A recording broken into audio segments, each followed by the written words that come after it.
Bonsoir à tous, bonsoir au public de la Cité Libre. Ce soir, je vous propose une petite lecture commentée autour d'un ouvrage dont j'ai terminé la lecture récemment. Donc, il s'agit de La crise sans fin, essai sur l'expérience moderne du temps, écrit par Myriam Revaud-Dallon. Donc, c'est une philosophe de formation. C'est plutôt un ouvrage de réflexion philosophique, mais avec une dimension, je dirais aussi historique et sociologique, voilà, qui s'intéresse à la façon dont les modernes font et vivent leur expérience du temps, et dans quelle mesure y a-t-il une rupture historique, quelle serait sa nature, et quels seraient les moyens d'y faire face, ou de transformer finalement le rapport au temps tel qu'il a pu se développer dans la période contemporaine. Donc, si vous souhaitez regarder en même temps le texte que je vais lire, vous l'avez dans le textuel 1. Et puis, si vous souhaitez intervenir à l'oral ou poser des questions, vous pouvez le faire, ou vous pouvez poser des questions à la fin. Je vais parler peut-être 1 heure. Alors, la crise s'est vidée de son sens originel. Le mot grec krisis désigne le jugement, le tri, la séparation, la décision. Il indique le moment décisif, ce qu'on appelle en Grèce le kéros. Le kéros, c'est l'instant propice, c'est le moment de faire une certaine action spécifique au moment où il faut la faire, parce que avant c'est trop tôt et après c'est trop tard. Donc la crise, ça indique ce moment décisif dans l'évolution d'un processus incertain qui va permettre le diagnostic, le pronostic et éventuellement la sortie de crise. C'est évidemment une notion qui a beaucoup été utilisée dans l'histoire de la pensée médicale. À l'inverse, la crise paraît aujourd'hui marquée du sceau de l'indécision, voire de l'indécidable. Donc on serait arrivé à une forme de crise qui ne permet plus la décision et l'orientation vers un état nouveau. Ce que nous ressentons en cette période de crise qui est la nôtre, c'est qu'il n'y a plus rien à trancher, plus rien à décider, car la crise est devenue permanente. Nous n'en voyons pas l'issue. Ainsi dilatée, elle est à la fois le milieu et la norme de notre existence. Mais une crise permanente est-elle encore une crise ? L'usage du mot perdure, mais qu'en est-il de sa signification ? Alors comment ce qui devait être exceptionnel et passager est-il devenu la situation permanente dans laquelle se vivent les modernes, selon Myriam Revaud-Dallon ? Un tel renversement du sens de la crise, donc, témoigne d'une mutation significative de notre rapport au temps. Car la crise, quel que soit son domaine d'application, s'inscrit et se développe dans une temporalité. Elle est indissociable d'une conception et d'une expérience du temps. Donc, il ne s'agit pas du temps objectif, mathématique, homogène, mesurable avec des outils de mesure, il s'agit du temps perçu, du temps vécu. C'est dans une certaine durée que se cristallise le moment critique où il convient de faire des choix, de prendre telle ou telle décision avec discernement. Dans la temporalité antique, qu'il s'agisse de la médecine, de la sphère judiciaire ou de l'histoire politique, la crise avait partie liée avec une expérience du temps qui n'est plus la nôtre. Ce n'est donc pas par hasard si au XVIIIe siècle, la notion de crise sort de son usage technique et restreint, essentiellement limité au Moyen-Âge au domaine de la médecine, et vient au premier plan chez les modernes, en relation avec un nouveau concept d'histoire. Je passe un peu. La crise prend désormais la forme d'une rupture généralisée, d'une négation radicale de l'ancien par le nouveau, au nom d'une certaine conception du progrès. Donc en quoi cette façon de penser la crise ou de la vivre sera-t-elle différente ? La rupture n'est pas simplement temporaire et limitée, mais généralisée et totale, puisqu'on n'a pas simplement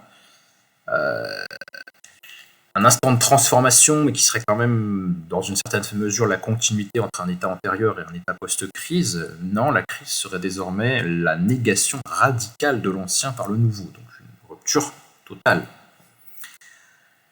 Rousseau, au XVIIIe siècle, écrivait en ce sens « Nous approchons de l'état de crise et du siècle des révolutions », annonçait-il de manière assez prophétique, sans avoir d'ailleurs lui-même souhaité en voir une.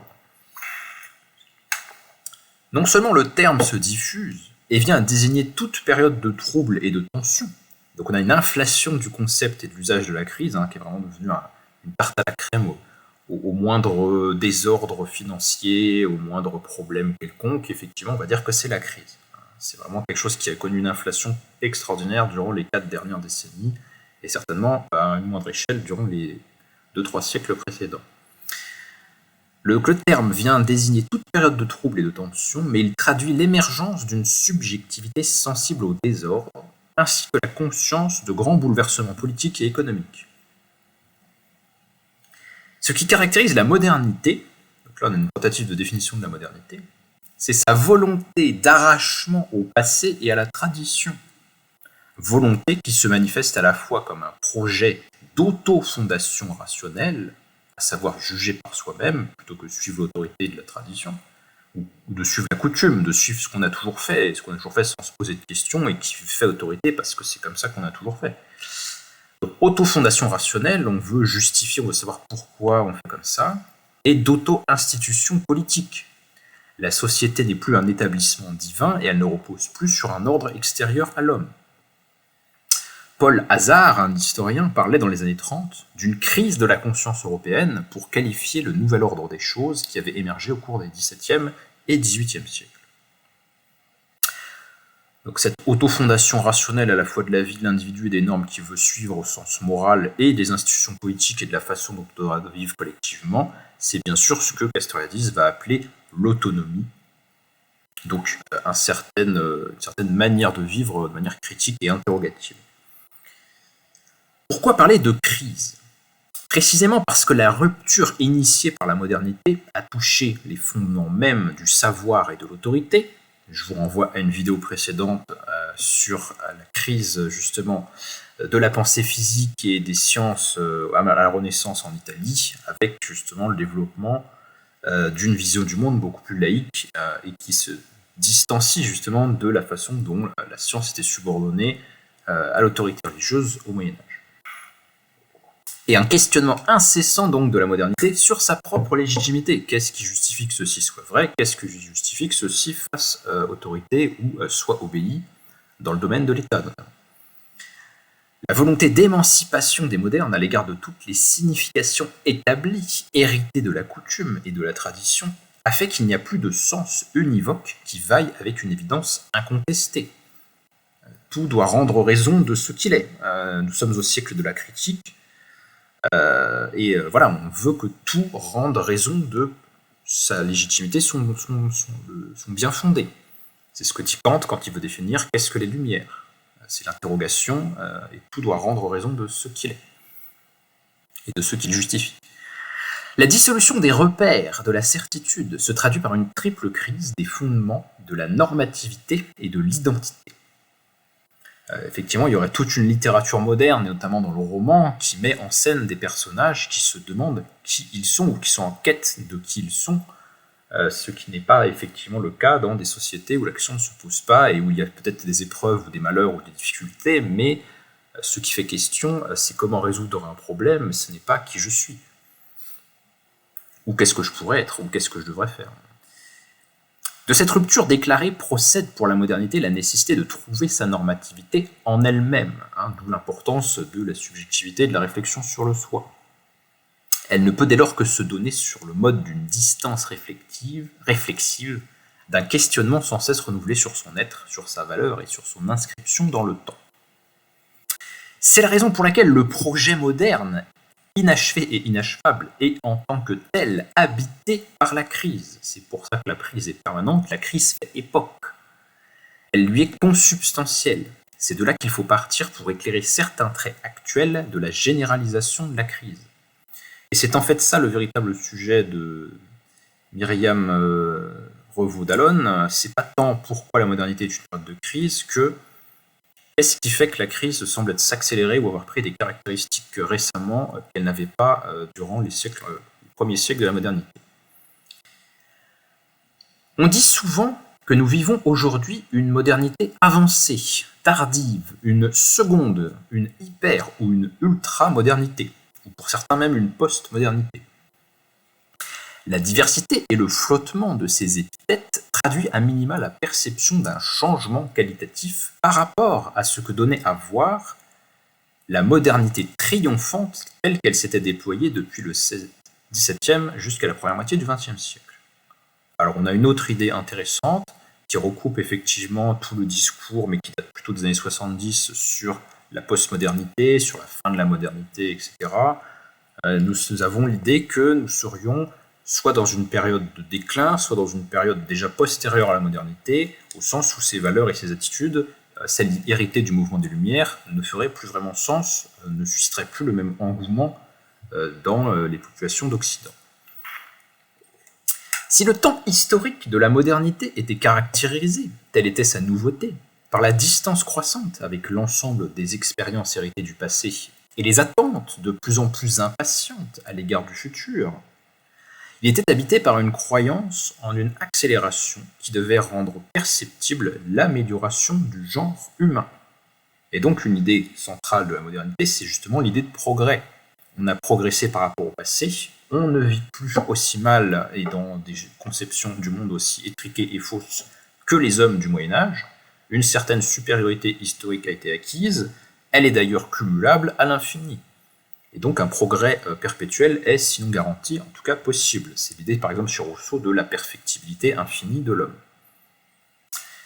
Au sein de cette histoire, envisagée comme un processus théologiquement orienté, si problématique soit-il apparu aux yeux de certains penseurs, les crises jouaient un rôle essentiel.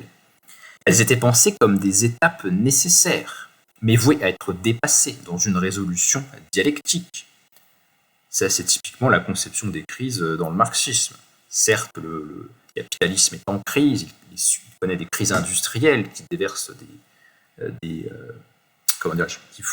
a des prolétaires qui se retrouvent au chômage et des industries qui sont en ruine, mais ce ne sont que des moments pénibles d'un sens de l'histoire qui finalement va tourner vers le mieux, puisque cette masse croissante de population prolétarisée va former un prolétariat mondial qui se révoltera et dépassera les contradictions de la société capitaliste. Donc la crise était insérée comme un moment d'un mouvement historique qui était quand même un mouvement vers le progrès. Les mutations qualitatives qui touchent l'expérience contemporaine, et c'est presque d'une réflexion sociologique en fait, comment on vit l'homme contemporain, sont telles qu'on peut souscrire à l'idée que nous sommes confrontés à un processus de détemporalisation. Ça, c'est la thèse centrale de l'auteur. Le temps n'est plus dynamisé en force historique. Il n'est plus le moteur d'une histoire à faire, d'une tâche politique à accomplir. Il est devenu, après l'effondrement de la croyance en un avenir théologiquement orienté vers le mieux, un temps sans promesse. Le schéma qui prédomine aujourd'hui est celui d'un futur infigurable et indéterminé. Donc ça, c'est une conception du monde, finalement, qui semble avoir existé certainement depuis bien plus longtemps que ça, mais elle n'était pas devenue prédominante, ou en tout cas suffisamment courante pour être considérée comme prédominante avant les années 70-80 en Occident.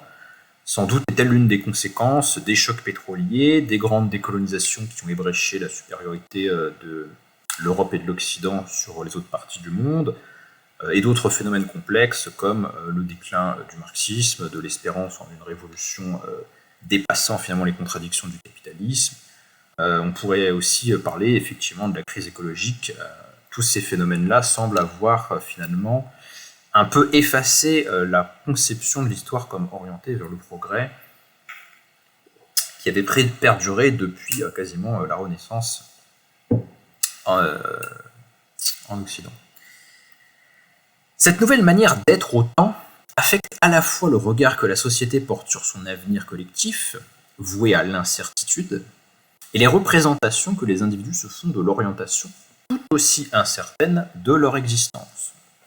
Donc il y a une sorte d'interdépendance entre l'idée qu'on se fait individuellement de son avenir et l'idée qu'on se fait de l'avenir de la société. Finalement, les deux semblent assez incertains. Si la logique de l'accélération qui prévalait déjà dans la première modernité s'est encore amplifiée, elle a quelque peu changé de nature.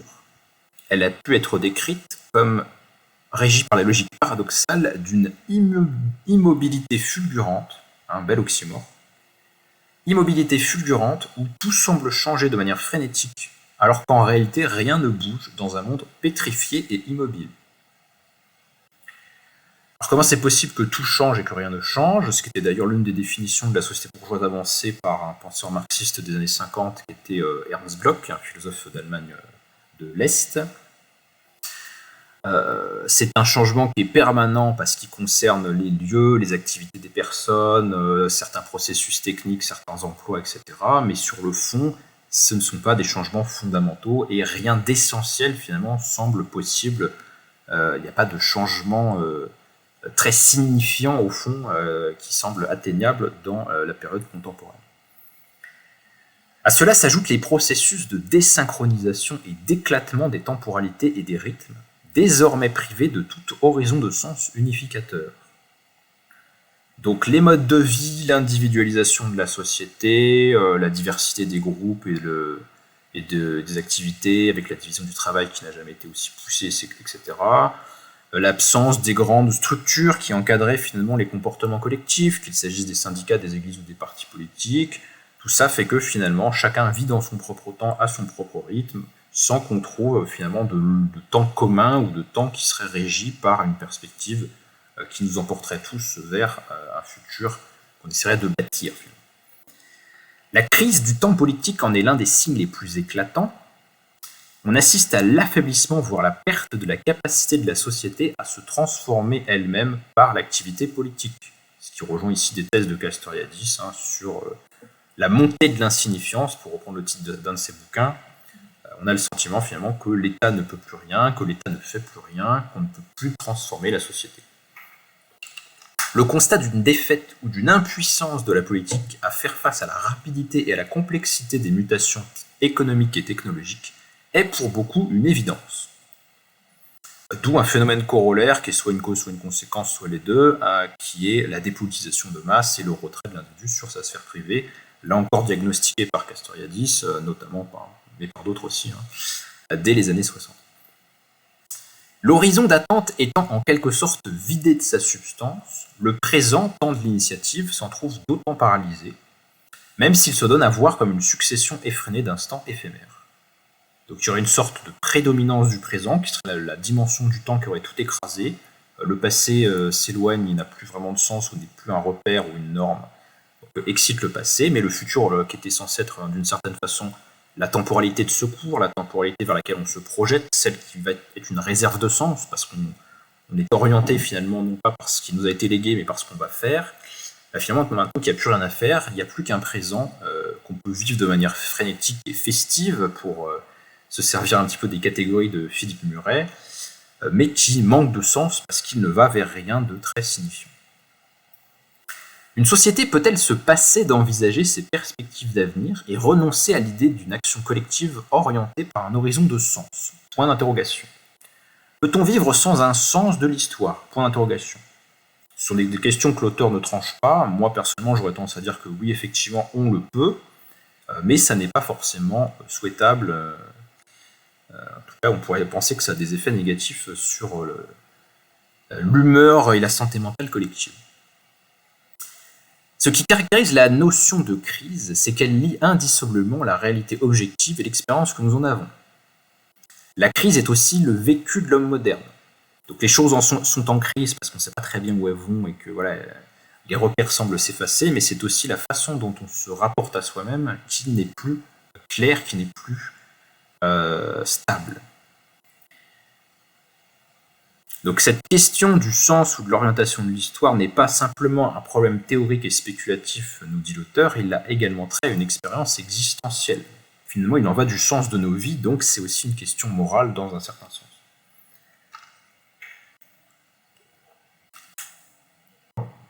Alors, j'avance un petit peu. L'auteur cite les travaux d'un historien français, François Hartog, en 2003, qui avait avancé le concept de présentisme pour qualifier la perception contemporaine du temps. Alors l'idée que nous serions dans une période présentiste, ça veut dire que notre expérience du temps serait celle d'un présent perpétuel. Donc, demain sera comme aujourd'hui, et il n'y a rien finalement de nouveau, c'est toujours la même chose qui se répète. Un présent perpétuel, insaisissable et quasiment immobile, cherchant malgré tout à produire pour lui-même son propre temps historique.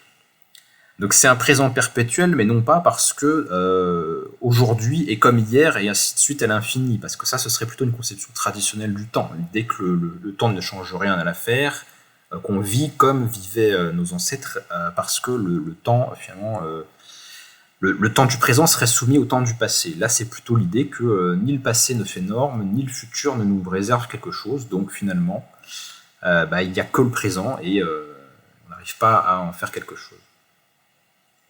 La rupture entre expérience et attente est telle que le rapport lui-même s'est brisé au profit d'un présent hypertrophié, un présent sans futur et sans passé. Donc un présent d'adolescents d'un certain côté, ou en tout cas de gens qui ont une vision du temps qui est extrêmement rétrécie. Ni le passé ni le futur ne sont des réservoirs de sens, sans autre horizon existentiel que lui-même. Donc une conception du temps qui serait devenue nombriliste finalement. Les thèses de François Hartog, d'ailleurs, recoupent des analyses d'un autre auteur, sociologue, directeur de recherche au CNRS, je crois, qui est Pierre-André Taguieff, qui est plutôt un auteur d'orientation conservatrice et qui lui aussi diagnostique un présentisme et un bougisme. Un bougisme au sens où on s'agite mais on ne fait rien de signifiant. L'expérience de l'accélération qui distingue les temps modernes du temps passé est à la fois politique, liée aux grandes révolutions modernes, aux conquêtes napoléoniennes et aux mutations politiques du XIXe siècle, technique et technologique, avec le bouleversement des modes de production, de l'industrie, des transports, des moyens de communication. Et c'est également une rupture spirituelle et intellectuelle.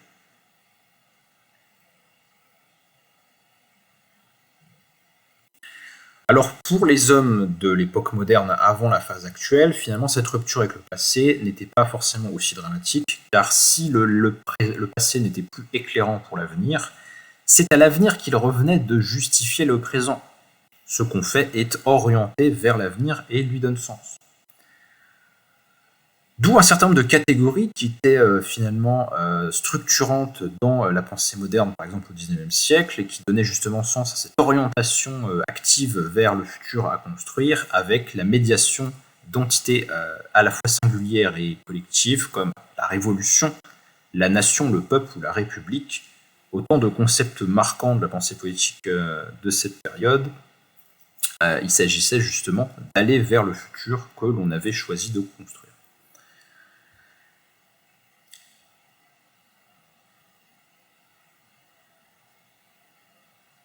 Alors pourquoi tout cela est entré en crise? Eh bien l'auteur nous parle de l'hypertrophie de la rationalité technique et instrumentale, donc la présence finalement très développée d'une forme de pensée qui se réduit à comment obtenir quelque chose plutôt que vers quoi faut-il aller ou quel est le sens de ce que je fais. Et le déploiement des catastrophiques des systèmes totalitaires qui ont eux aussi aboli finalement cette structuration d'un temps qu'il s'agirait de construire collectivement, dans laquelle l'individualité finalement s'inscrit dans un projet qu'elle construit avec autrui, aurait été détruite par l'expérience du totalitarisme au XXe siècle, remettant ainsi en cause l'idée qu'il y a un mouvement de l'histoire vers le progrès et qu'on peut contribuer à son avènement. Nous n'adhérons plus aujourd'hui, nous dit l'auteur, à l'espérance des Lumières de voir se réaliser, y compris de manière asymptotique, c'est-à-dire de manière entrecoupée de périodes de crise ou de recul, la marche de l'humanité vers le mieux. Donc un grand trait de l'époque contemporaine depuis, je dirais, les années 70-80, c'est justement cette idée qu'on ne va plus vers le mieux, ça n'est plus certain, ça n'est plus garanti, et on ne l'espère plus. Donc finalement, il y a un problème d'optimisme ou de pessimisme collectif, en fait. Il y a une détérioration en Occident de la confiance en soi collective, dont on peut penser que l'idéologie du progrès était une forme excessive ou illusoire ou simpliste, mais qu'est-ce qu'elle exprimait affectivement ou psychologiquement? Elle exprimait forcément quelque chose comme un grand optimisme collectif. Certains voient au contraire dans la période actuelle, non pas une période qui ne va vers rien de précis ou qui serait seulement livrée à l'incertitude, mais bel et bien une marche vers le pire. Donc finalement, le seul grand récit ou la seule vision de l'histoire qui donnerait encore un sens à l'avenir, c'est l'idée qu'on est en déclin et qu'on va vers un effondrement ou une catastrophe globale. Ça semble effectivement une idéologie qui continue de courir dans certains secteurs de la société, mais je ne suis pas forcément convaincu qu'elle ait plus de poids qu'elle pouvait en avoir à d'autres époques. Il y a toujours eu des penseurs déclinistes. Ce qui semble différent, c'est plutôt le fait que le camp opposé est en disparition. Le pouvoir de tout conquérir, mais celui aussi de se produire lui-même, de faire l'histoire, s'est aujourd'hui retourné en désillusion, voire en effroi et en terreur. Donc on a peur de ce qu'on peut, alors qu'avant on avait confiance dans ce qu'on pouvait faire. Les interventions humaines ont introduit l'idée que l'humanité future est infiniment fragile et périssable, d'où le thème des générations futures, d'où le principe responsabilité d'un philosophe de l'écologie allemand, Hans Jonas, qui nous incite à faire attention justement aux dégâts du développement technique. L'homme a une conscience de lui-même comme étant devenu dangereux, il met en péril la vie qui le porte et la nature qui l'enclôt au sein duquel il construit son monde social. Donc, déclin de la croyance dans le progrès et conscience de la fragilité du monde, ce monde que, selon la formule de Camus, il s'agirait d'empêcher de se fracasser plutôt que de changer.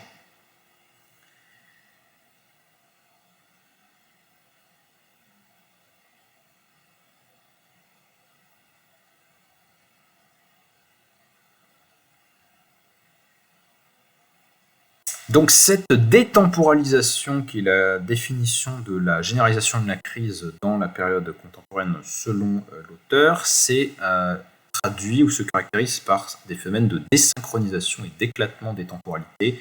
Chacun vit sa vie à des rythmes différents et il n'y a plus rien qui vient faire du commun ou donner un sens collectif qui dépasserait les trajectoires individuelles.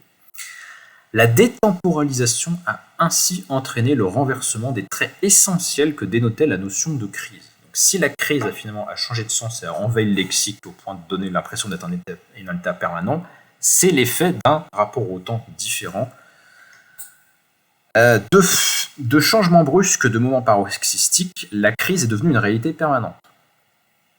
Elle a envahi notre existence de part en part. Tout est crise, donc rien ne l'est, d'un certain côté. De point de décision critique, la crise s'est muée en synonyme ou en équivalent de l'indécidable. Donc c'est la crise, mais c'est pas le moment où il faut faire un choix net qui va faire basculer une situation vers une autre, c'est plutôt la crise, parce qu'en fait on ne sait pas quoi faire. On ne peut pas décider, on ne sait pas ce qui va se passer, et on n'a pas l'impression d'avoir prise sur ça. À l'origine, moment singulier, elle est désormais la norme de notre existence. Bon, je pense que vous avez compris l'idée. Alors, elle cite aussi un sociologue allemand extrêmement intéressant qui est Hartmut Rosa. Et Rosa a étudié justement cette question d'accélération de l'existence sociale et des rythmes de la vie collective. Donc, lui, il nous parle du fait qu'il y a une autonomisation croissante des sphères sociales. Donc, finalement, les parties de la société seraient de plus en plus isolées ou distinctes les uns des autres, de telle sorte qu'on n'arrive pas justement à créer un temps de collectif, un temps où finalement on se retrouverait pour faire la même chose ou pour avoir les mêmes repères temporels. Ça, c'est une idée qu'on pourrait contester par certains aspects, parce qu'en fait, il y a quand même d'autres aspects de la société moderne qui sont assez homogénéisants. Alors parfois pour le plus bête, on a quand même tous certains rituels sociaux communs, comme tous regarder le JT de 20h à peu près aux mêmes horaires. Cela dit, on pourrait se demander si ça crée vraiment un horizon de sens commun.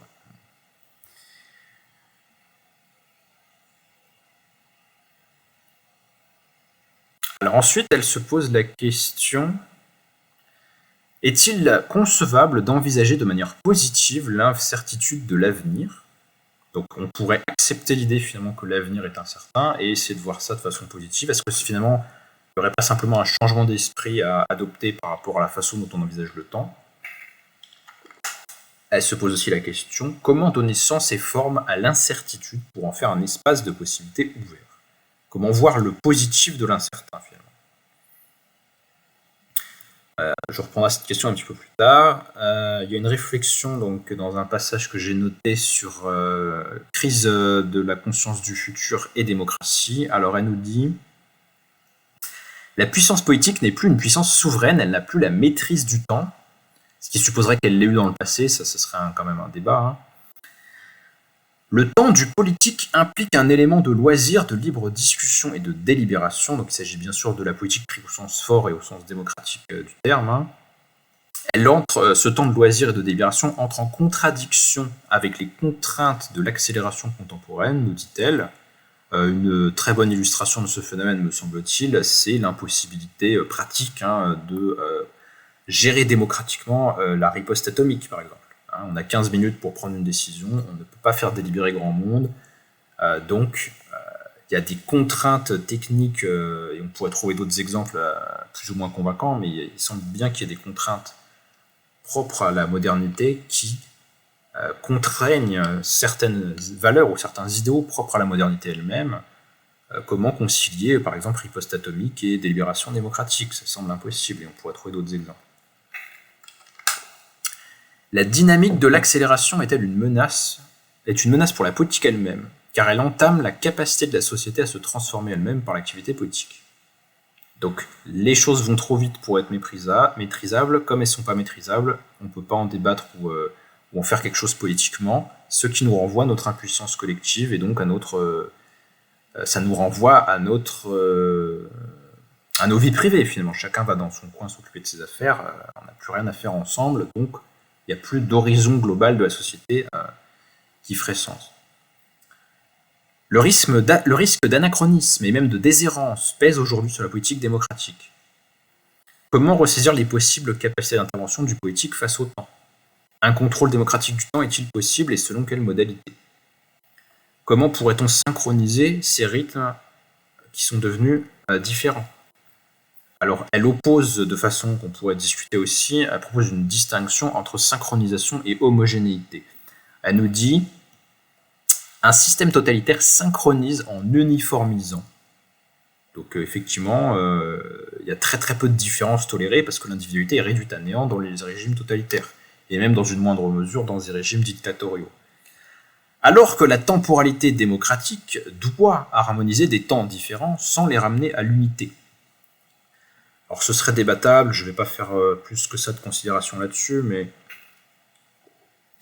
on pourrait se demander si c'est simplement une question de synchronisation, c'est-à-dire du fait que chacun s'adapte un petit peu par rapport aux autres pour qu'on puisse faire une activité commune, ou s'il n'y a pas quand même besoin d'un certain niveau minimal d'homogénéité, sans quoi cette synchronisation elle-même semble improbable. Ça serait un débat. Il y a aussi une réflexion sur la difficulté de faire émerger des leaders charismatiques en démocratie, qui avait été mise en avant par Max Weber, qui avait réfléchi à la bureaucratisation des activités dans la modernité et au fait que justement la nécessité d'avoir des personnalités qui sont compétentes selon des systèmes de normes, de concours, de sélection sociale par le mérite, etc., semble contredire des attentes qui relèveraient plutôt du charisme. Et donc, difficulté de créer du sens et de l'enthousiasme collectif pour une vie démocratique, parce que la sélection par la compétence bureaucratique n'est pas un principe qui obéit aux mêmes règles que la sélection par le charisme. Donc comment enthousiasmer les gens pour la démocratie sans leader ou sans personnalité qui aurait ce charisme? C'est un autre problème qui mériterait un développement séparé, je ne vais pas trop m'y attarder. Combien de temps j'ai pris déjà? 33 minutes.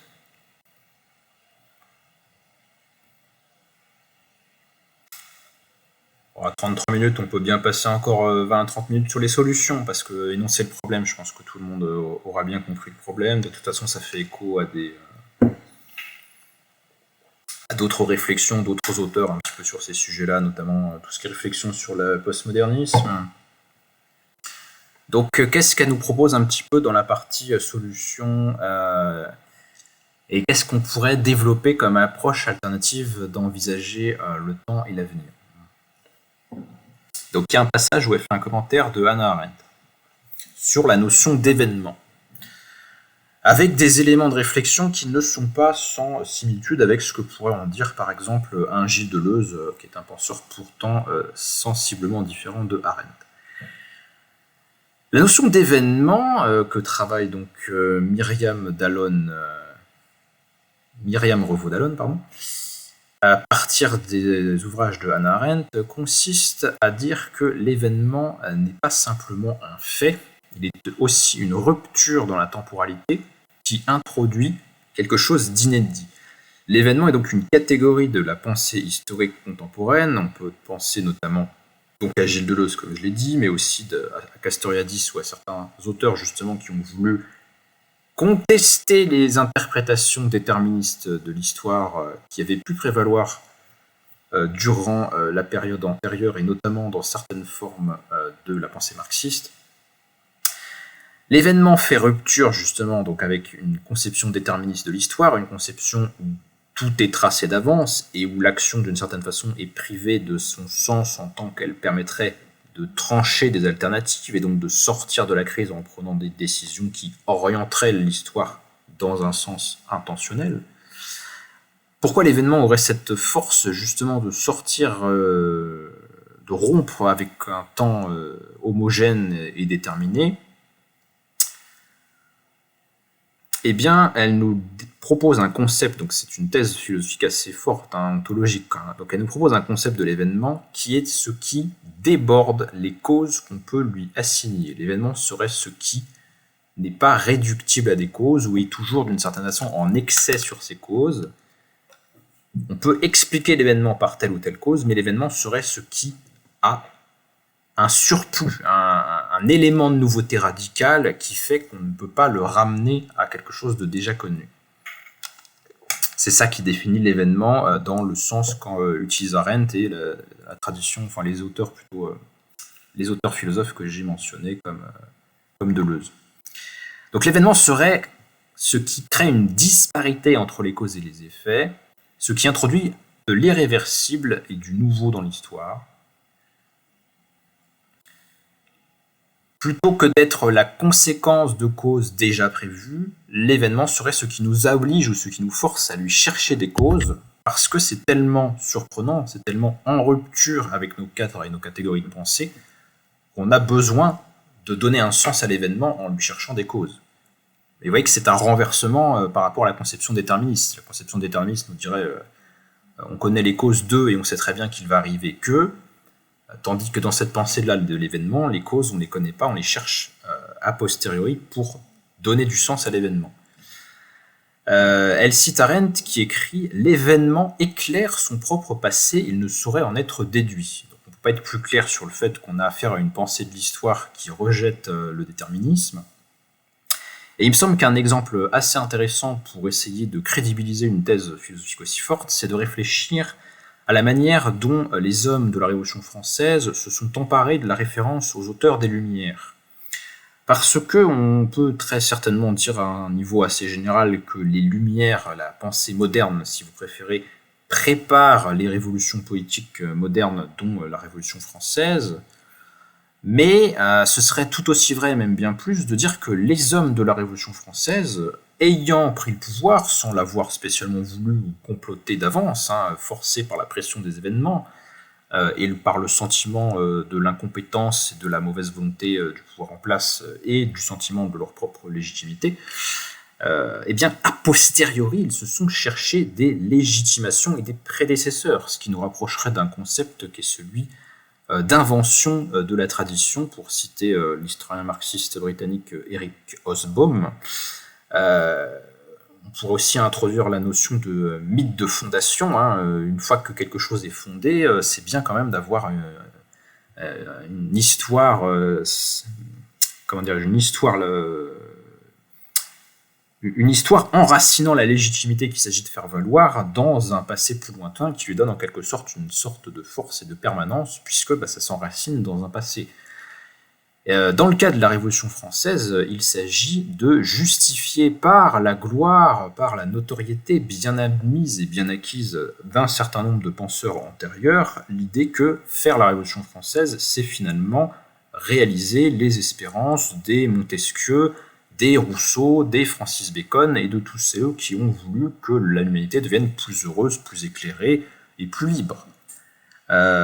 Mais force est de constater que c'est une interprétation du sens du passé qui est faite a posteriori, et on pourrait tout à fait objecter que ni Rousseau ni aucun des autres auteurs que j'ai cités n'étaient favorables à une révolution, la plupart n'étaient pas des républicains, et pourtant ce sont des hommes qui ont fait des révolutions, qui étaient des révolutionnaires et qui ont fondé la Première République française, qui ont remobilisé cet héritage. On pourrait aussi dire la même chose sur le rapport de la Révolution française au passé romain.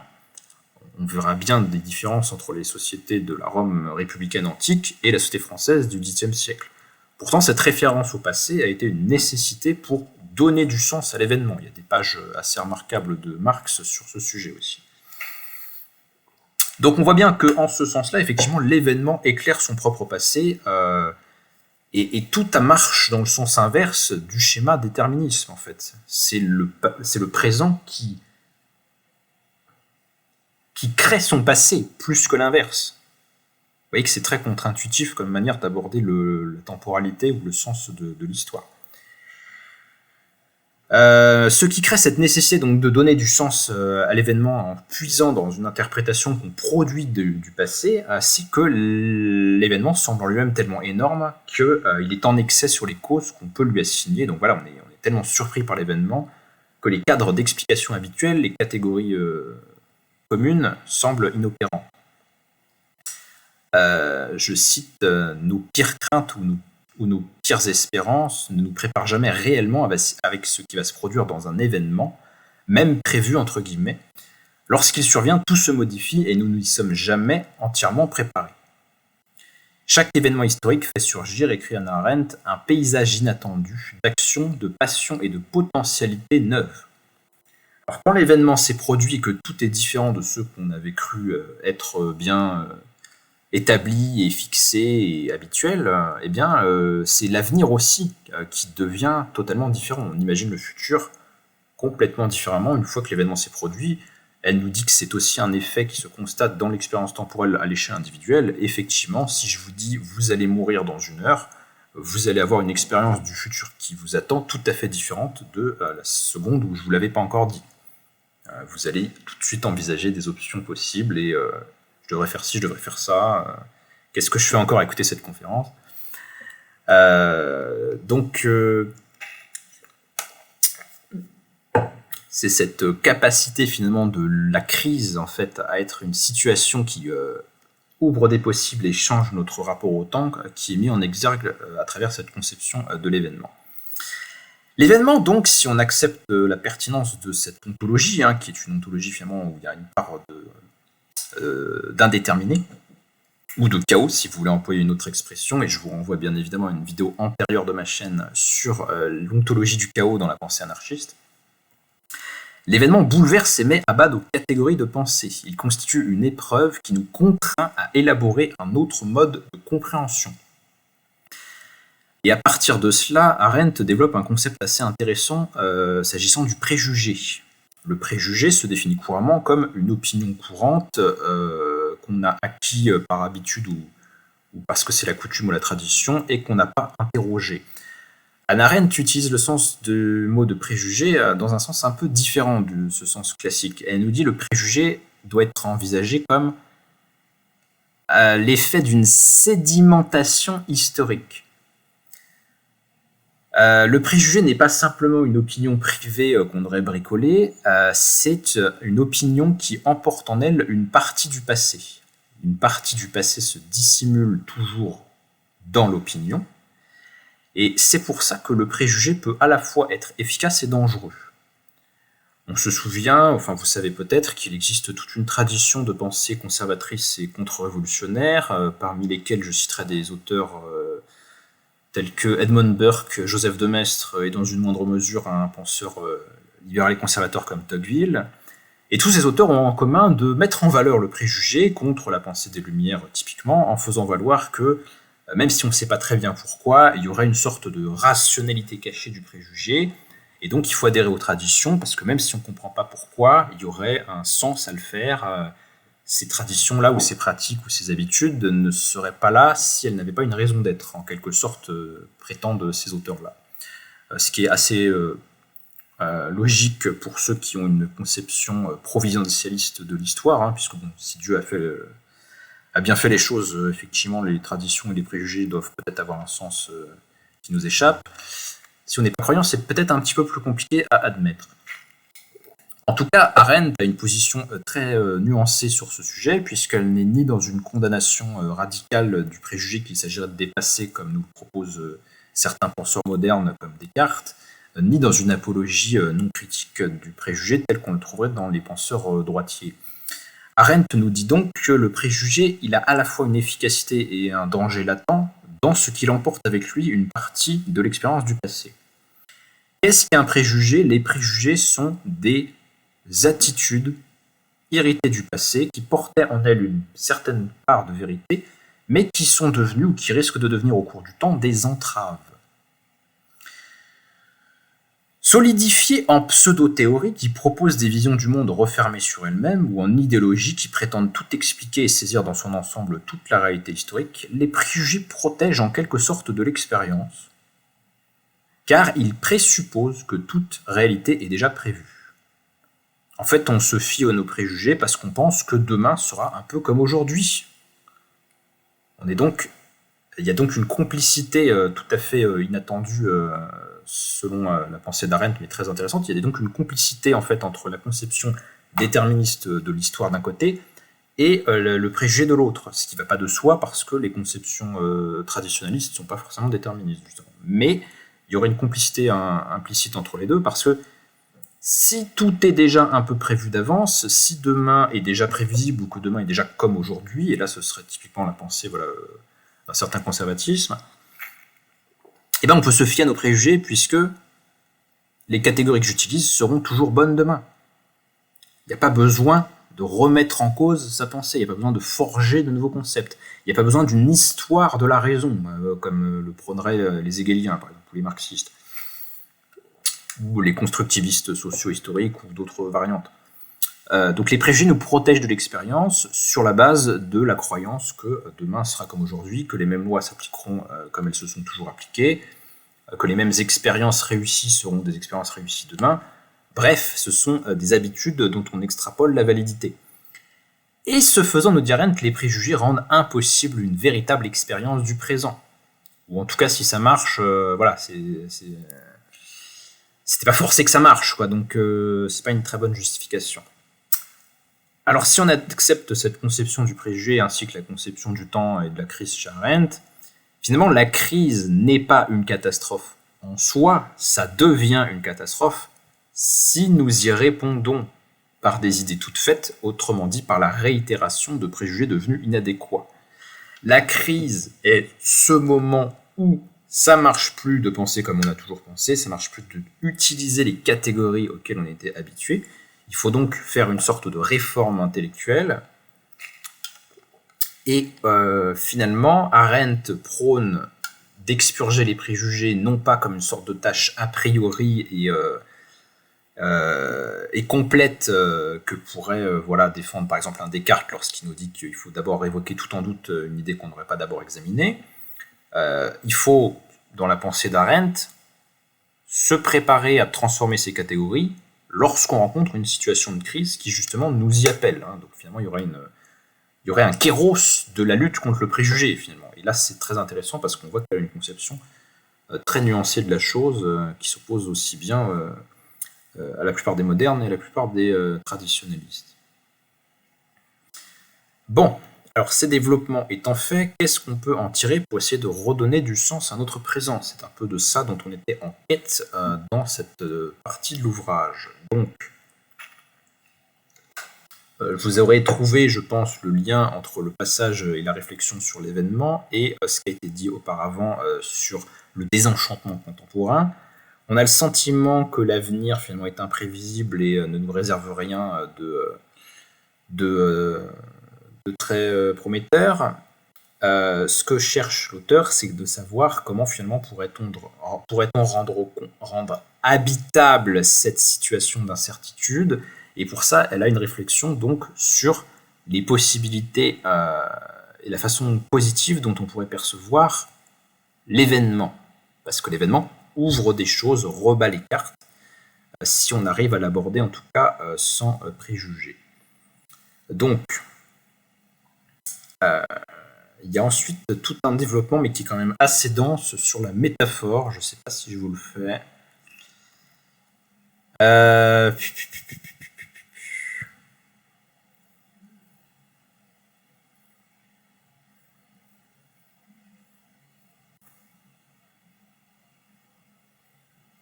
Vous pouvez intervenir. Hein.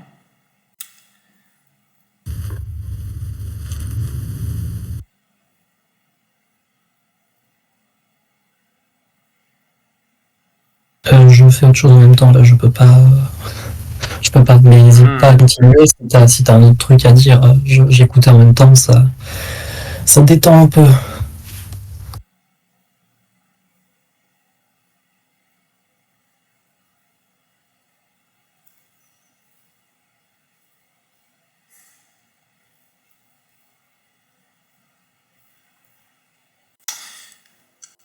Ouais, je vais vous le faire. Bon, alors préparez-vous, c'est un morceau. Hein.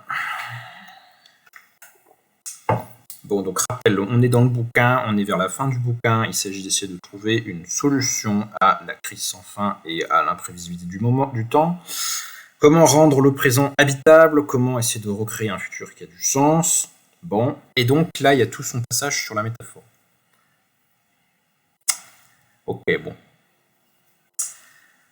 Pour Aristote, premier philosophe à la théoriser, la métaphore est quelque chose qui arrive au nom, un écart de sens attribué à la seule dénomination. Au lieu de donner à une chose son nom usuel, commun, on la désigne par un nom d'emprunt, transféré, un nom qui est méta, un nom qui est au-delà de la chose.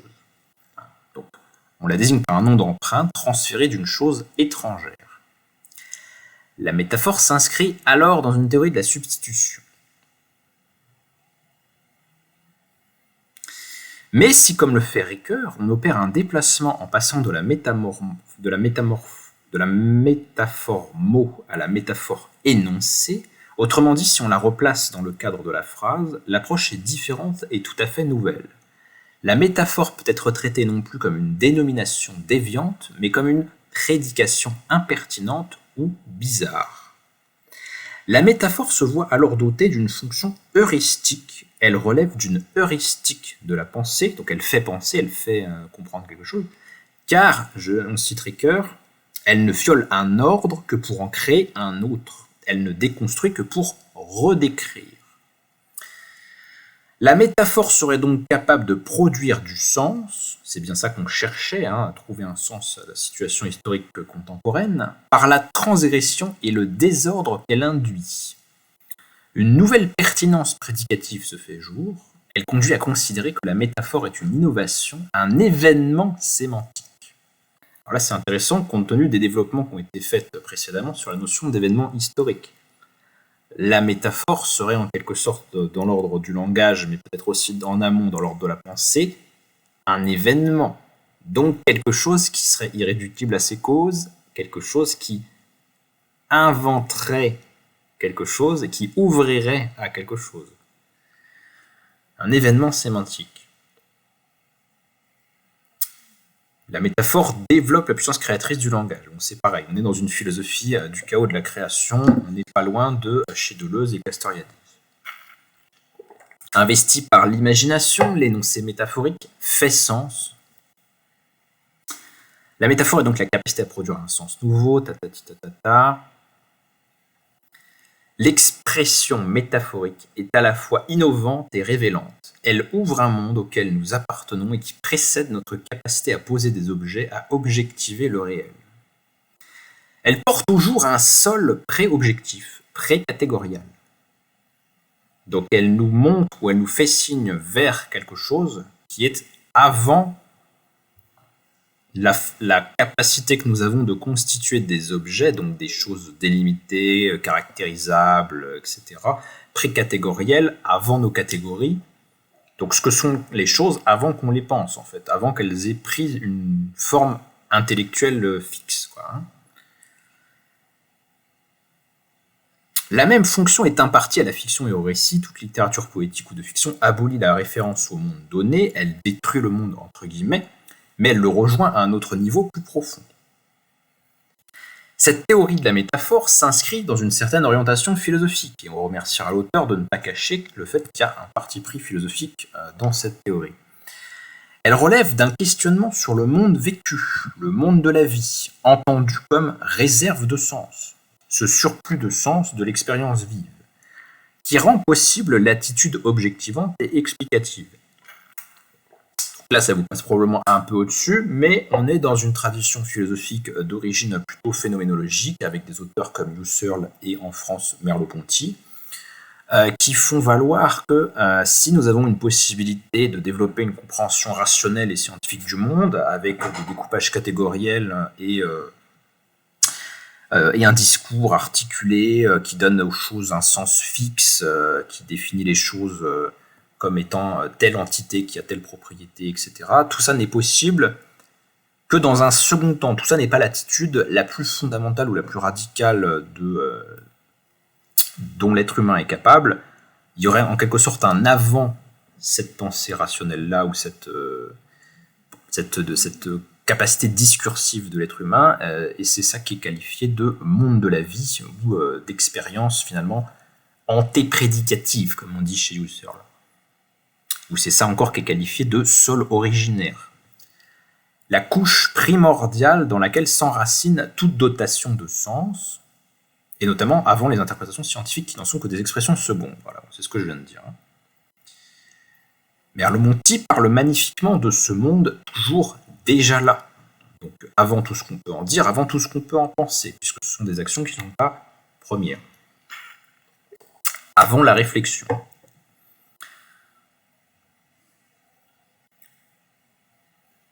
Le monde de la vie, donc, est ce tissu de modes de pensée et de sentir qui se trouve à l'arrière-plan de tout ce que nous énonçons et de ce que nous pensons.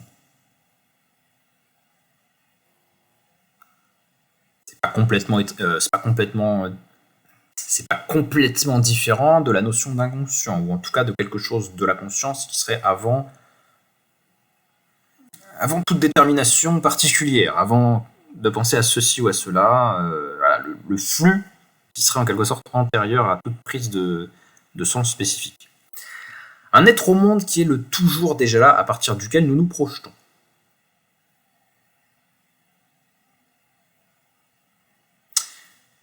Et alors on arrive à ce passage-là. Nous ne devons pas considérer à la manière de Descartes que l'évidence de la vérité nous oblige à éradiquer tous les présupposés et les préjugés, de façon à nous assurer un nouveau point de départ pour fonder un discours de vérité.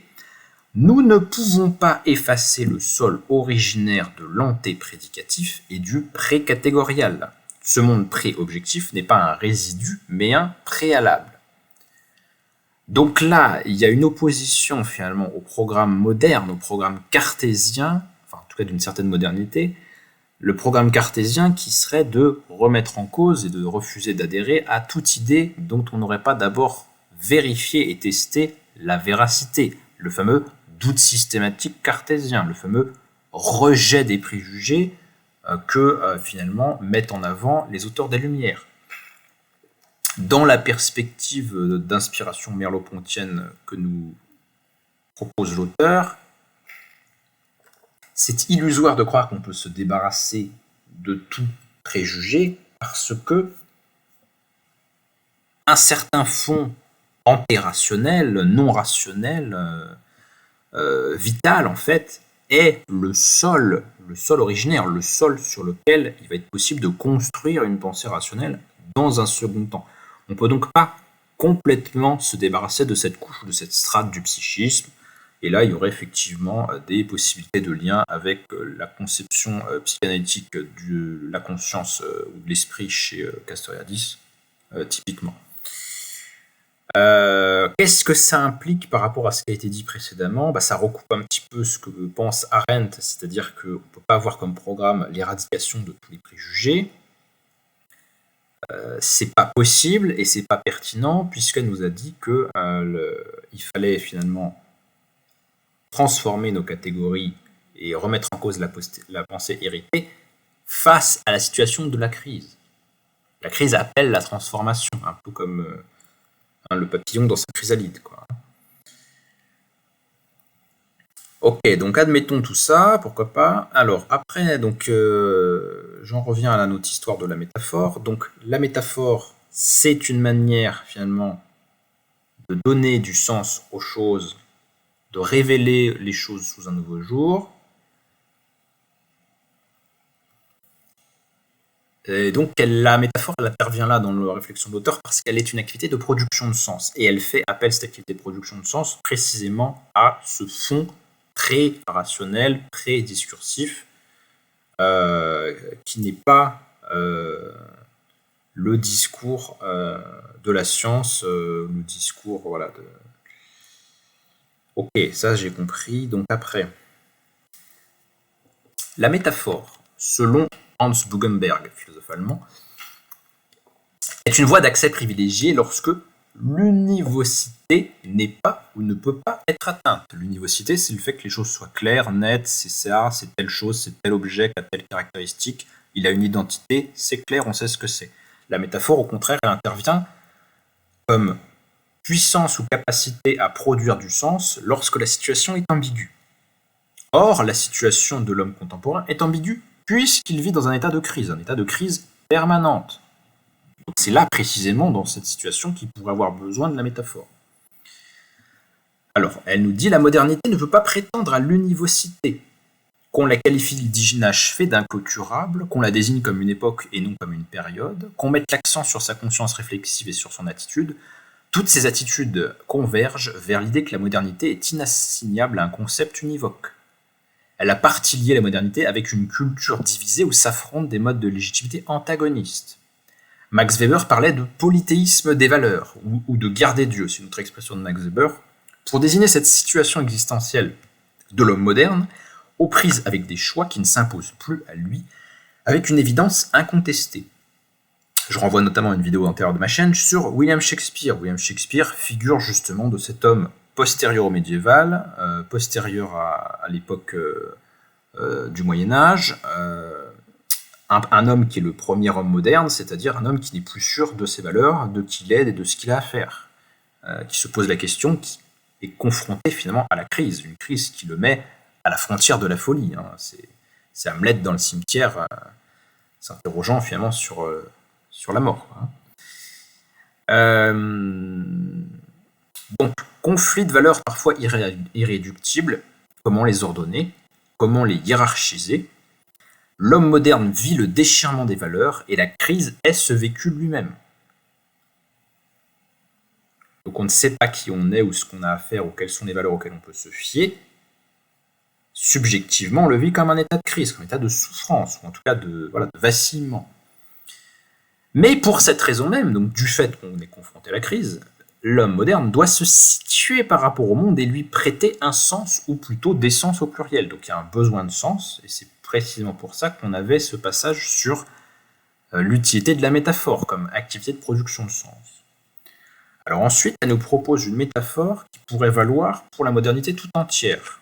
Elle nous dit « S'il est une métaphore privilégiée de la crise qui habite la modernité, c'est bien celle de la révolution copernicienne », une formule de Kant qui qualifie le fait que finalement, pour la pensée moderne, il n'y a pas un sujet qui constitue l'objet, c'est-à-dire moi, et ce que je regarde, c'est ce que moi j'ai formé comme étant...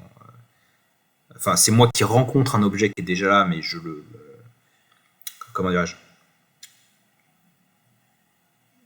Non, c'est l'inverse. C'est-à-dire que pour l'homme moderne, il n'y a pas... Pour les modernes, il n'y a pas...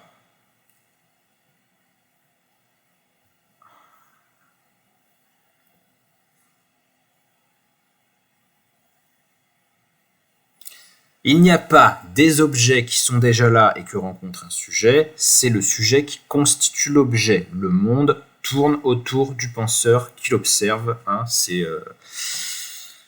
la Terre qui est en mouvement dans le ciel, qui est observée par le penseur, et c'est pas l'homme qui est au centre du monde. Donc, cette dimension subjective, cette dimension qui fait qu'on a conscience que les choses sont les choses pour nous. Elle n'est pas simplement une façon de parler, elle est l'horizon de sens à l'intérieur de laquelle se meut toute pensée nouvelle.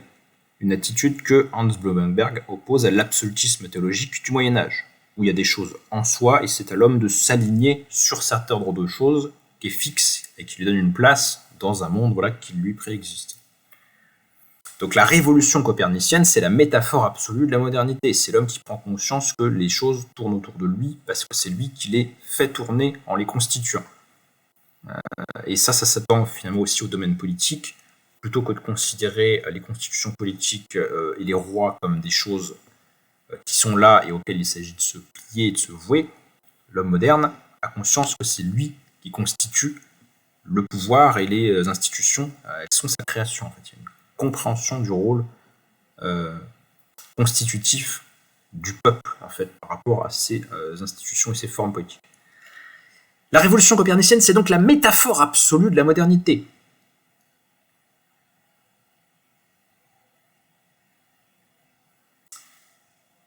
Ça désigne ce qui ne peut pas être résolu en conceptualité, c'est-à-dire que la modernité, on ne pourrait pas l'épuiser par un discours rationnel qui la décrirait dans son essence, mais on pourrait la saisir par une métaphore, la métaphore de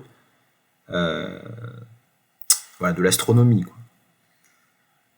Si la question « qu'est-ce que le monde ?» point d'interrogation ne peut recevoir une réponse théorique satisfaisante, car le monde est une totalité insaisissable en tant qu'objet, moi j'aurais plutôt dit le monde est une totalité d'objets insaisissables, voire même que c'est peut-être quelque chose dont on ne peut pas être certain qu'il constitue une totalité, car comment pourrait-on savoir que toutes les choses forment une totalité sans connaître l'ensemble de toutes les choses? Or, on ne connaît pas l'ensemble de toutes les choses puisqu'on est un sujet fini. Donc, je serais d'accord pour dire que qu'est-ce que le monde peut ne pas recevoir une réponse théorique satisfaisante, mais pas tout à fait pour l'explication de pourquoi est-ce qu'on ne peut pas le savoir. Bon.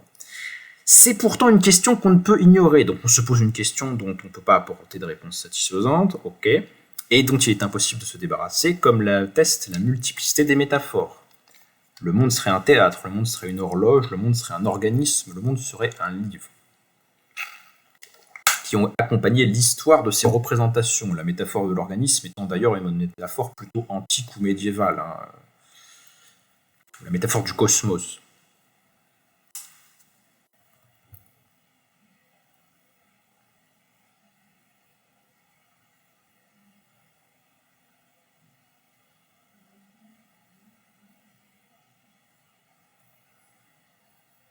Donc la modernité porte en elle quelque chose d'inconceptualisable. C'est aussi parce qu'elle révèle les rapports indécidables de l'homme moderne à son temps, à son monde et à lui-même, que la révolution copernicienne est la métaphore absolue de la modernité. Elle contraint l'homme à prendre position sans qu'aucune conceptualité rigoureuse ne permette d'accéder au sens de son expérience, à une conscience claire et univoque de son identité. Voilà, c'est ça la condition moderne. Il faut décider, sauf qu'on ne peut pas savoir quoi décider ou qu'est-ce qui est valide. On pourrait aussi dire que c'est une condition tragique. Plus exactement, ce serait une condition tragique si un tel état de choses était indépassable ou en tout cas voué au pire en fait.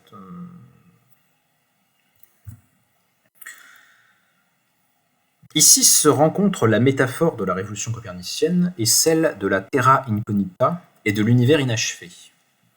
Avec les grandes explorations qui accompagnent la naissance des temps modernes, les hommes prennent pied sur des terres inconnues.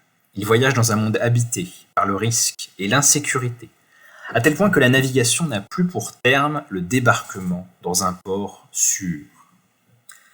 Le naufrage a ainsi perdu l'intrigue qui lui servait de cadre, et il faut se préparer à dériver durablement sur la mer. Faute de pouvoir ramener le bateau en cale sèche pour le réparer, nous devons le faire en pleine mer. Et là, j'ai pas pu mettre le lien, mais c'est exactement la même idée dans la métaphore du bateau de Neurath. Le bateau de Neurath, c'est cette idée du philosophe autrichien Otto Neurath que la science est comme un bateau qu'il conviendrait de réparer en pleine mer à partir de ses propres pièces. C'est-à-dire que il n'y a pas de point de départ absolu ou de vérité absolument certaine à partir de laquelle on pourrait partir, ce qui était encore la pensée de quelqu'un comme Descartes. Il faut plutôt partir de ce qu'on croit et bricoler à partir de ça sans certitude absolue. La science avance en transformant telle ou telle partie du bateau dont on s'est aperçu que c'était une idée fausse égale une planche pourrie, et à partir de là, il faut reconstruire quelque chose qui peut continuer à avancer. Ça rejoint toute une épistémologie dans Philosophie des sciences sur le fait que on avance en réfutant des erreurs plutôt qu'en trouvant des vérités. On ne peut pas être absolument sûr que ceci soit bon ou que ceci soit la bonne théorie. Par contre, on peut éliminer ceci ou cela au cours du temps et on fabrique un bateau qui va continuer d'avancer avec une organisation différente. Eh bien, cette conception donc, de la pratique scientifique selon Neurath, Myriam Rollo-Dallon n'est pas loin de proposer de l'étendre en fait cette représentation à l'activité de l'homme moderne s'agissant de l'ensemble de ses actions et donc de sa vie. Donc il faudrait étendre ça dans le domaine de la morale et dans le domaine de tout ce qu'on a à décider finalement. On ne sait pas très bien qu'est-ce qui est pertinent ou pas. Il faut l'évaluer en cours de route au fil du temps et prendre position sans qu'aucune conceptualité rigoureuse ne permette d'accéder au sens de l'expérience. Sans aucune certitude. On n'est pas comme Platon qui peut contempler le soleil de la vérité et puis dans un second temps le philosophe roi va gouverner la cité. Non, comme l'a montré Castoriadis, philosopher c'est avancer dans un labyrinthe et on ne sait pas très bien le bien du mal, le vrai du faux, le légitime de l'illégitime, le garanti de l'incertain. Il va falloir faire des tris, procéder à des sélections, des arbitrages, établir des probabilités et essayer d'avancer avec ça. En l'absence d'une terre ferme que l'on puisse atteindre, le bateau doit déjà être construit en pleine mer. Nous pourrions l'interpréter librement comme une métaphorisation de la crise à laquelle nous nous trouvons aujourd'hui. Donc, l'homme moderne vit une crise continue, nous sommes comme des gens sur un bateau qui ne va vers aucun port sûr. L'absence de terre ferme n'est pas simplement la perte du sol des évidences assurées, c'est aussi ce futur d'autant plus indéterminé qu'aucune expérience du passé ne nous aide à le cerner. Donc là, il y a l'affirmation qui est assez radicale, à mon avis, qui est trop radicale, que finalement le passé ne nous dit pas du tout à quoi nous préparer. Là, on va vraiment au-delà, je trouve, de la critique qui a été faite chez Arendt des préjugés. Là, il y a vraiment l'idée que on ne sait absolument pas où on va, vers quoi on va, qu'est-ce qu'on va rencontrer, et rien dans l'expérience du passé ne peut nous aider à y faire face. Ce qui est quand même difficile à avaler. Toute la question est de savoir si nous sommes voués à dériver comme le malheureux naufragé qui s'accroche à sa planche ou à son radeau, ou bien si nous pouvons transformer cette errance sur la mer de la vie en une autre situation existentielle, celle qui consiste à accepter de naviguer dans l'incertitude et l'inachèvement, d'y construire et d'y réparer les bateaux. Et là, vous sentez toute la perfidie quand même de l'auteur, puisque elle nous laisse quand même très largement sans réponse à l'issue de son ouvrage, puisqu'il n'y a pas vraiment de proposition de réponse à la question de la crise continue dont fait l'expérience les hommes de la modernité. Comment va-t-on produire du sens ? Pour produire du sens, elle avait mis la piste un petit peu de la métaphore, mais finalement, c'est pas pour nous proposer une métaphore qui donnerait du sens à notre expérience et qui nous indiquerait vers où aller. Elle nous laisse finalement sur le dilemme. Va-t-on rester dans la situation actuelle avec ce présentisme et cette espèce de situation un peu nulle, quoi, du dernier homme nietzschéen qui ne croit plus à rien, qui ne veut plus rien et qui ne sait pas du tout ni d'où il vient ni d'où il va, qui est un homme sans mémoire et sans avenir. Ou bien est-ce qu'on va arriver, et c'est la perspective un peu plus positive dont elle nous dit qu'elle peut advenir, mais pas très bien comment on pourrait se diriger vers cette piste, elle nous invite aussi, elle nous propose comme orientation possible d'habiter positivement cette incertitude et cet inachèvement. Il faudrait finalement changer ou transformer notre rapport à ce futur incertain et être à l'aise avec le fait qu'on ne sait pas du tout vers où on va. Alors ça pose un certain nombre de questions. Déjà, est-ce que c'est possible ? Est-ce qu'on peut habiter l'incertitude et le faire de manière qui dépasse un petit peu la simple proposition poétique, parce que ça peut sembler sympathique, sauf quand on se demande vraiment ce que ça veut dire. Quiconque a jamais fait du bateau par une nuit sombre et sans savoir où il va, voit que c'est peut-être quand même un petit peu difficile à accepter comme condition de vie, quoi. Hein.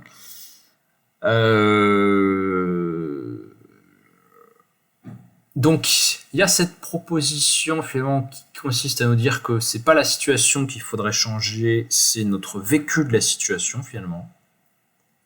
Ce qui est quand même assez subjectivant, assez critiquable en fait, hein, me semble-t-il, hein, et qui laisse un parfum quand même d'inachevé dans la réflexion au demeurant très stimulante de Myriam Rollo-Dallon. On pourrait aussi faire remarquer qu'elle a peut-être pas complètement balisé le champ des possibles. On pourrait prendre le constat qu'elle donne de notre situation historique et se demander si on ne devrait pas simplement inverser les causes qui nous ont menés à la situation actuelle. Parce que quand elle nous dit qu'il y a une impuissance, ou un sentiment d'impuissance collective vis-à-vis de l'action politique et qui serait pourtant la condition de possibilité de la détermination d'une temporalité commune et de l'idée qu'on va vers un futur qui a un sens parce qu'on le fabrique finalement, donc on sait ce qu'on fait et on sait où on va. Finalement, cette piste-là, elle ne l'approfondit pas particulièrement, elle ne se demande pas particulièrement pourquoi l'homme contemporain dans la période vraiment récente, c'est-à-dire les 40 dernières années, hein, depuis les années 70-80, quoi, pourquoi cet homme-là se dit que le futur est imprévisible, vaguement hostile et qu'on peut rien y faire. Là, c'est là où je trouve qu'il y a quand même une limite de la réflexion purement philosophique. Il y a même le risque d'une ontologisation, enfin c'est pas tout à fait le cas, mais il y a le risque un peu de naturaliser ou de fataliser ce qui est quand même une situation historique et politique. Hein. Nous sommes confrontés à ce présentisme et cette absence de perspective pour des raisons historiques. Tous les hommes, on l'a bien vu dans le texte, ne se vivaient pas comme tels. Et les hommes de la génération peut-être pas de nos parents, mais encore celle de nos grands-parents, enfin ceux qui ont vécu les 30 Glorieuses, il suffit de lire la littérature de cette époque pour voir qu'ils se projetaient pas du tout dans le temps de cette façon-là. Donc, en tout cas pas tous, clairement pas tous. Et clairement pas les couches sociales dirigeantes ou une partie des élites intellectuelles françaises et très certainement aussi dans les autres pays industriels occidentaux. Donc, pourquoi la solution, plutôt que de simplement habiter l'incertitude tel finalement un tzigane content de son sort, et il y en a certainement qui le sont, et tant mieux pour eux, hein, mais peut-être que la piste serait quand même d'essayer de se remettre à bâtir un futur dont on aurait pris la décision et la responsabilité collectivement. Peut-être le déficit quand même de réflexion dans l'ouvrage serait du côté de quelle voie de constitution politique pratique il pourrait y avoir pour redonner du sens à une orientation vers un futur qui certes reste ouvert et indéterminé dans son essence, mais pas dans la perspective avec laquelle nous l'abordons. On peut très bien ne pas savoir ce que nous réservera la mer le lendemain et avoir quand même une certaine idée du cap ou de la façon dont on pourrait se préparer aux nuages qui pourraient nous tomber dessus et aux tempêtes qui pourraient y avoir.